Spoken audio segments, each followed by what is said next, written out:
Assalamualaikum warahmatullahi wabarakatuh. Kami peserta Latsar CPNS golongan 3 angkatan 36 tahun 2021 dari kelompok 1 perwakilan BPSDMD Provinsi Kalimantan Selatan. Kami akan mempresentasikan materi akuntabilitas dalam konteks dengan pengampu materi Bapak Sugiono, SOS MSI.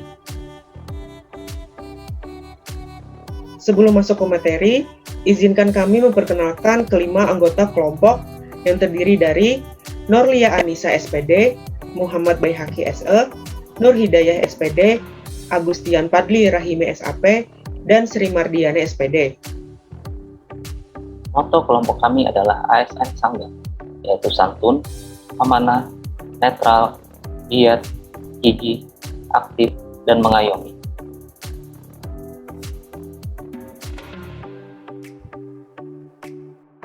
Akuntabilitas dalam konteks meliputi yang pertama, akuntabilitas dalam konteks transparansi dan akses informasi.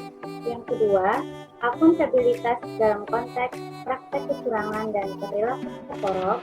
Yang ketiga, akuntabilitas dalam konteks penggunaan sumber daya negara. Yang keempat, akuntabilitas dalam konteks penyimpanan dan penggunaan data dan informasi pemerintah. Dan yang kelima, akuntabilitas dalam konteks konflik kepentingan. Pengertian akuntabilitas adalah kewajiban pertanggungjawaban yang harus dicapai.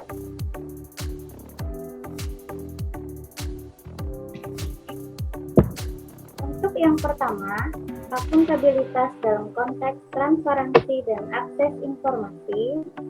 Contoh kegiatan atau perilaku yang pertama, pihak sekolah tidak transparan dalam penggunaan dan pelaporan dana BOS.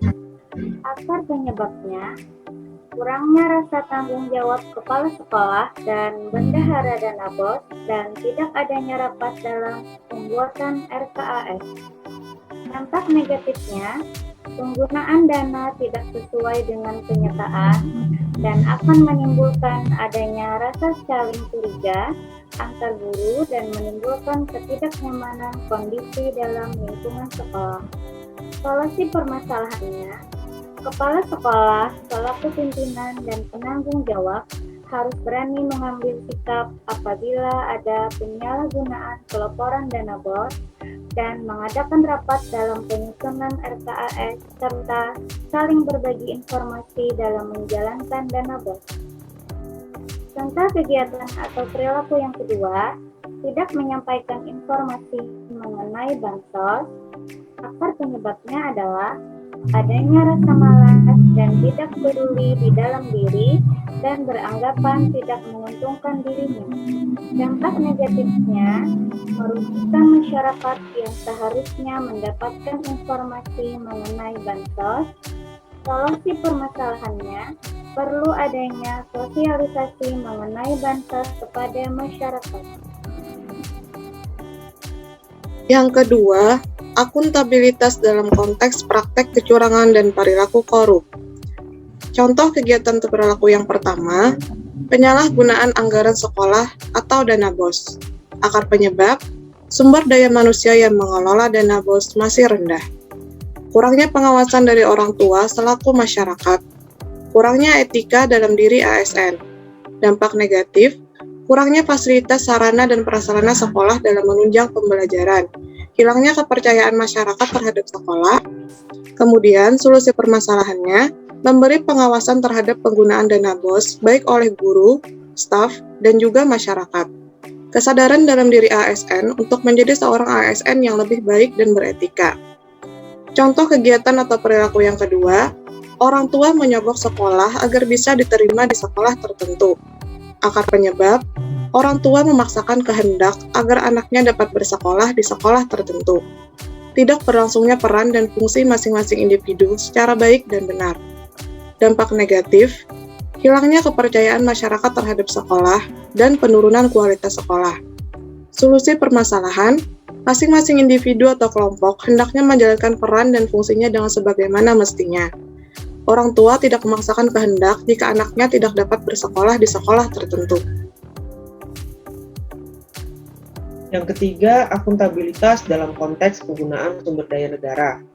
Contoh kegiatan atau perilaku yang pertama, menggunakan fasilitas negara untuk kepentingan pribadi. Misalnya seperti menggunakan kendaraan dinas untuk pergi liburan bersama keluarga. Akar penyebab, pemanfaatan jabatan yang diberikan. Kurangnya kesadaran akan penggunaan barang milik pemerintah, kurangnya rasa malu, serta kurangnya rasa tanggung jawab sehingga muncul perasaan memiliki secara pribadi dan perasaan ingin terlihat mewah. Dampak negatif, penggunaan fasilitas yang tidak sesuai dengan mestinya apabila ada kerusakan akan menjadi beban pemerintah, padahal tidak digunakan untuk kepentingan kedinasan. Terganggunya aktivitas dalam menyelesaikan tugas kedinasan. Solusi permasalahan: 1. Pemeriksaan dan pembinaan oleh pejabat yang berwenang. 2. Memberikan teguran dan penjelasan oleh pejabat yang berwenang kepada ASN yang menggunakan fasilitas kantor, bahwa fasilitas yang diberikan bukan untuk digunakan untuk kepentingan pribadi, melainkan hanya untuk kepentingan kedinasan. 3. Identitas barang milik negara lebih diperjelas lagi. Contoh kegiatan atau perilaku yang kedua, tidak memelihara fasilitas yang disediakan oleh negara. Misalnya, dalam hal penggunaan kendaraan dinas, tidak pernah melakukan servis secara teratur. Akar penyebabnya, kurangnya kesadaran dari diri sendiri untuk menjaga dan merawat apa yang sudah disediakan dan diberikan negara. Dampak negatif, fasilitas yang digunakan menjadi cepat rusak, dan terganggunya aktivitas dalam menyelesaikan tugas kedinasan. Solusi permasalahan, membuat peraturan dalam kegiatan pemeliharaan fasilitas yang sudah disediakan. Selanjutnya adalah akuntabilitas dalam konteks penyimpanan dan penggunaan data dan informasi pemerintah. Contoh perilakunya yang pertama adalah menggunakan atau menjual data publik untuk kepentingan pribadi. Akar penyebabnya adalah untuk kepentingan dan memperkaya diri sendiri. Dampak negatif, data yang telah diperjualbelikan dapat digunakan untuk kejahatan. Solusi permasalahannya adalah mengunci atau membatasi akses untuk data penting. Yang kedua, memberikan hukuman yang berat untuk penanggung jawab data jika ada kebocoran data.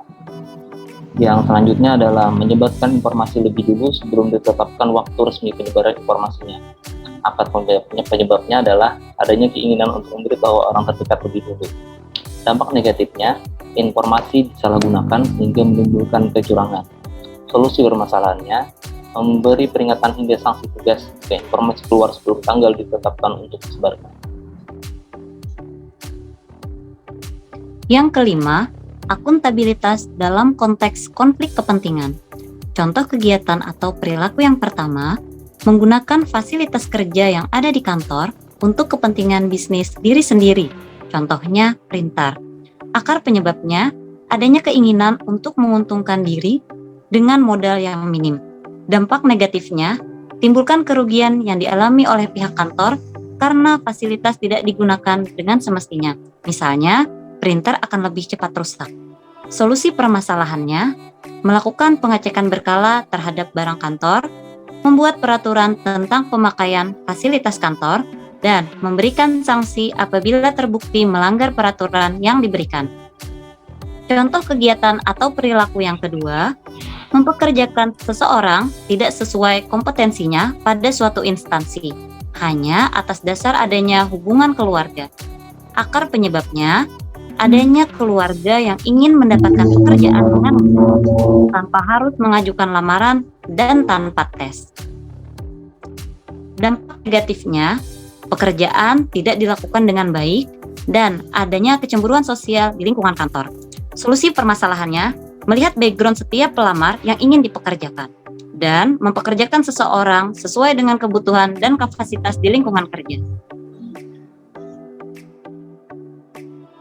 Berdasarkan penjelasan-penjelasan dari kelompok kami tadi, maka dapat disimpulkan bahwa terdapat banyak contoh perilaku ASN yang tidak akuntabel, yang harus dicari akar penyebabnya serta difikirkan dampak negatif ke depannya. Maka dari itu, ketika perilaku itu terjadi, haruslah ditemukan solusi yang tepat untuk mengatasinya. Dan dengan materi ini, diharapkan kita sebagai ASN dapat menanamkan dalam diri dan mengamalkannya untuk mampu mengambil pilihan yang tepat ketika terjadi konflik kepentingan, tidak terlibat dalam politik praktis, melayani warga secara adil dan konsisten dalam menjalankan tugas serta fungsinya. Demikian presentasi dari kelompok kami. Semoga bermanfaat bagi kita semua. Akhir kata, kami ucapkan terima kasih. Wassalamualaikum warahmatullahi wabarakatuh.